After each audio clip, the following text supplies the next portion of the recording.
Okay, welcome everyone. This video is going to show how to go to OnShape, create an account, and then actually start some of our learning modules that I think we're going to be doing.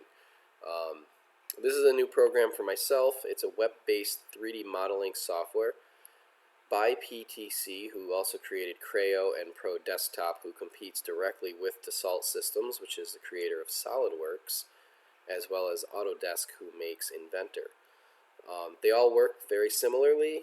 This is a web-based program, and it runs out of your browser, and it looks very similar to the way that SolidWorks functions, as well as Inventor and even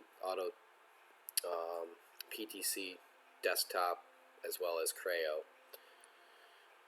Looks like you can do it on a smartphone as well as a standard browser, so looks like a pretty robust web-based application. So you're going to go to OnShape.com, which I provided a link at the time of you viewing this video in the Google Classroom that accompanied this video. When I posted the link and the video content, there should be the link to the OnShape website. When you go there, you're going to click Create an Account here, and then you're going to obviously go through and say that you are an educational account holder and that you go to Conard High School in West Hartford, and then that will probably affiliate you along with me. I created an educational account by doing the same. I just clicked create an account right here. Now that it says sign in, obviously when I click sign in, since I'm already signed in, as you can see, it doesn't say create an account, right? So once you've created an account, which takes seconds, you will get an email in your Gmail box with whichever account you think would be best to accept incoming email. You need to click that and then verify it, and then once that's verified that you have an activated account, you'll be brought to what you see right here. This is the OnShape environment, and I do not know much about it yet because I'm going to be going through the Learning Center modules alongside with you. Even though I know CAD pretty well and have been doing it for a number of years, this is a new application, and I'm not going to assume that I know what I'm doing. That's never a good position to start. So we're going to click on Learning Center here, and that's the purpose of this video, is to get you to sign in and then get you to click over to Learning Center, where we're going to be brought to a website of a variety of different options.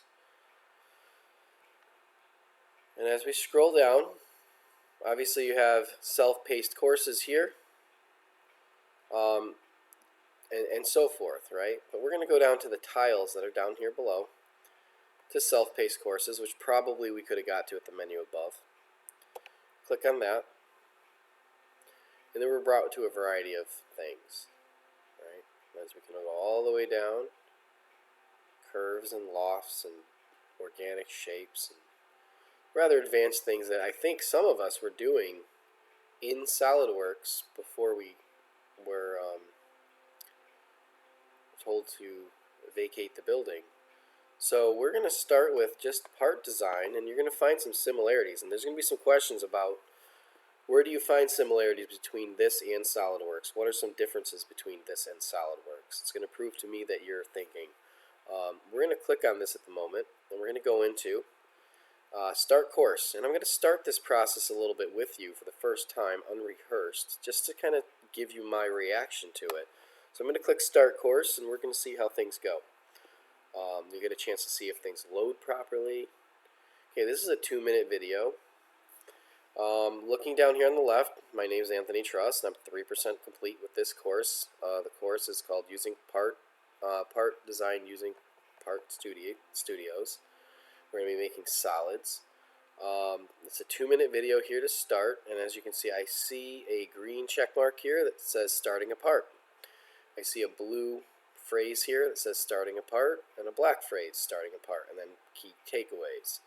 These key takeaways are your basic learning objectives, as if I would be basically post these in daily objectives.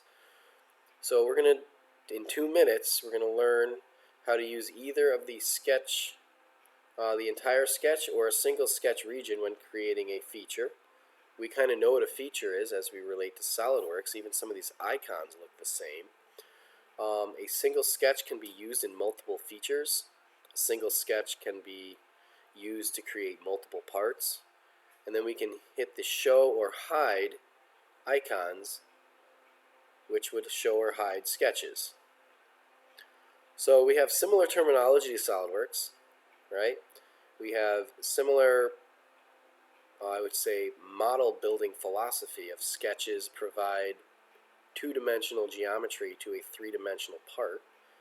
We have extrusion process that's the same. It looks like probably we have a revolve, and we have a sweep, a loft, fillets, chamfers, shells.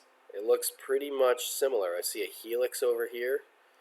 All right, possibly a helix, I'm guessing, or a spring calculation. Let's press play and see how things go. Okay. Here's a transcript.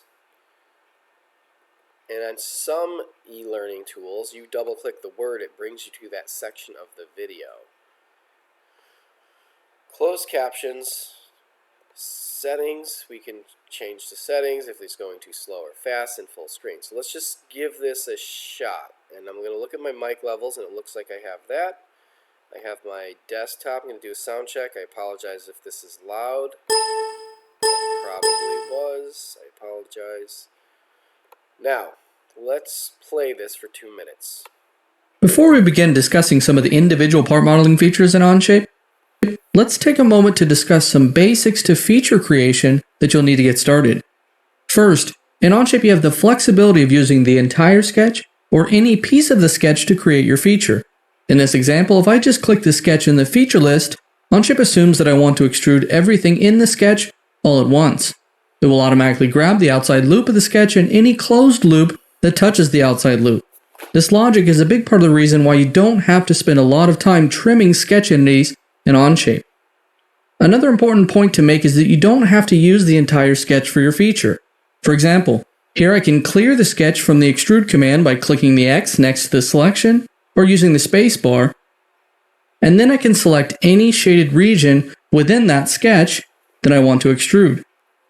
In OnShape, a closed contour that can be used for a feature is shown in a darker shade, and I can click on as many shaded regions as I would like. I can even extrude several parts at once by clicking on several disconnected shaded regions. This touches on a concept of multi-part modeling, which we'll be covering in greater detail in the future. But this also means you can use a... Okay, so some of you may notice that that's a little bit of a difference in sketching when it comes to SolidWorks and extruding. And honestly, this is, I think, a better type of scenario where you can not have to spend as much time trimming. You can select different geometry in the same sketch and have it extrude as if it was a separate sketch. This part right here looks like an entirely separate part as a part from the sketch. So when he said multi-part modeling, this one sketch could create multiple parts that seamlessly work together and really take little time to align and make perfect. So this is better than SolidWorks in the aspect of sketching. I know that SolidWorks obviously has a way to do this, but it's a lot less intuitive. It's more subtle. It's confusing. This looks pretty neat. So I'm not going to bore you with the whole minute left that we have. That's your responsibility. I'm going to be digesting this myself. I'm going to be paying attention, as well as I want you to be paying attention to the key takeaways. I completely understand this key takeaway at this point, 1 minute into the video, right?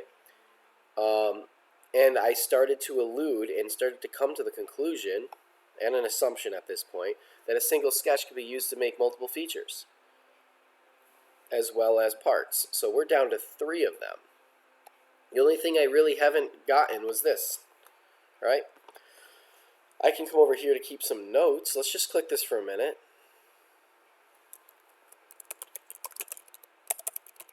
Sample notes. Let's hit save.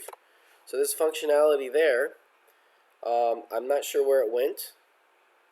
Let's take a look. It's right here. Today's date and time. I can delete it. So this is a great opportunity to leave some notes about what you're doing in the certain part of the video, and we can recall them and bring up questions. So that's pretty neat. Let's go back to the video. Let's click on this. It should bring us right back to the video where we left off. It knows I have a minute and, or actually I've used a minute and 16 seconds of the video.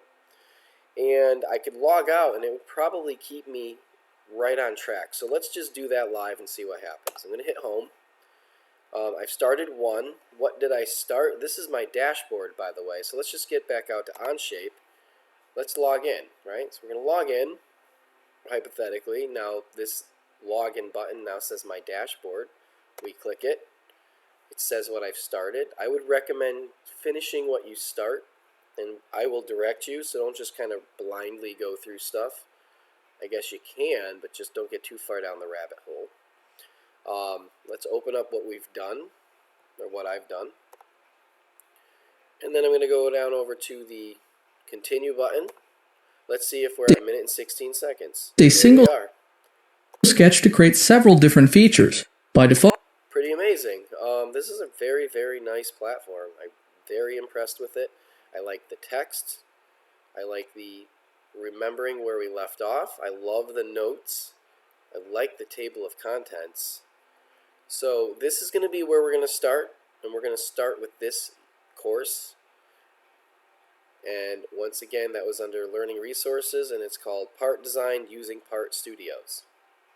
That's it. It's a self-paced course.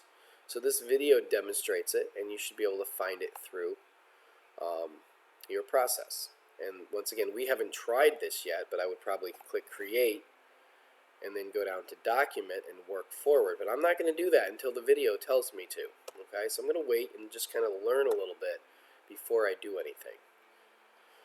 That concludes this video, and this content's going to be rolled out after the 27th. I am making this on the 24th, but I'm not going to post this until the 27th or possibly the 3rd. I'm going to kind of talk to my other colleagues, and we're going to kind of align to make sure that everybody in West Hartford is kind of learning the same pace with regards to the type of class that they signed up in, which in this case it's architecture and engineering or engineering applications.